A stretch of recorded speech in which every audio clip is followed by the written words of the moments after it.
ഞാൻ മിൽമയിലെ മൈക്രോബയോളജിസ്റ്റ് ആണ്. മിസ് കന്നുട്ടിക്ക് എന്താണ് അറിയേണ്ടത്? മാഡം, ഇപ്പോൾ വല്ലാത്ത ഉഷ്ണമാണല്ലോ, അതിനാൽ പാൽ കേടുവരുന്നു എന്ന് പല ഉപഭോക്താക്കളും പരാതി പറയുന്നുണ്ടല്ലോ. ശരിയാണ്, വേനൽക്കാലത്ത് അത്തരം പരാതികൾ കൂടും. പരാതി വരാതിരിക്കാൻ ഉപഭോക്താക്കൾ ശ്രദ്ധിക്കേണ്ട കാര്യങ്ങളൊന്ന് പറയാമോ? ഏറെ പ്രധാനം മിൽമയിൽ നിന്നും പാൽവാഹനം വരുമ്പോൾ തന്നെ ഏറ്റവും തണുപ്പോടെ പാൽ വാങ്ങുക എന്നതാണ്. അതേ തണുപ്പോടെ വീട്ടിലെത്തിച്ച് ഫ്രിഡ്ജിലെ ചില്ലർ ട്രേയിൽ സൂക്ഷിക്കുകയും വേണം. പക്ഷേ മാഡം, ബൂത്തുകളിൽ പാൽവണ്ടി വരുന്ന സമയം നോക്കി ആളുകൾക്ക് പാൽ വാങ്ങാൻ സാധിക്കുമോ? കടക്കാർ പാൽ തണുപ്പിച്ചു വെക്കേണ്ടേ? കടകളിൽ പാൽ സൂക്ഷിക്കാൻ കൂൾ ബോക്സുകളും മറ്റും മിൽമ നൽകുന്നുണ്ട്. പക്ഷേ സ്ഥലപരിമിതി കാരണം പലരും പാൽ ട്രേകൾ പുറത്തെ ചൂടിൽ വെക്കും. അപ്പോൾ പാൽ പാക്കറ്റുകളിലെ തണുപ്പ് നഷ്ടപ്പെടും. ആളുകൾ പാൽ വാങ്ങിയാൽ തണുപ്പ് നഷ്ടപ്പെടാതിരിക്കാൻ വെള്ളത്തിലിട്ട് വെക്കുന്ന രീതിയുണ്ടല്ലോ.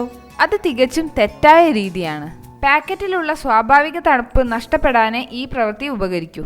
ഇത്രയും സംസാരിച്ചതിന് താങ്ക് യു മാഡം. ഏതായാലും ഈ വേനൽക്കാലത്തെങ്കിലും ഏറ്റവും തണുപ്പോടെ ബൂത്തിൽ നിന്ന് പാല് വാങ്ങാനും അത് ഉപയോഗം വരെ തണുപ്പിച്ച് സൂക്ഷിക്കാനും ശ്രദ്ധിക്കുക.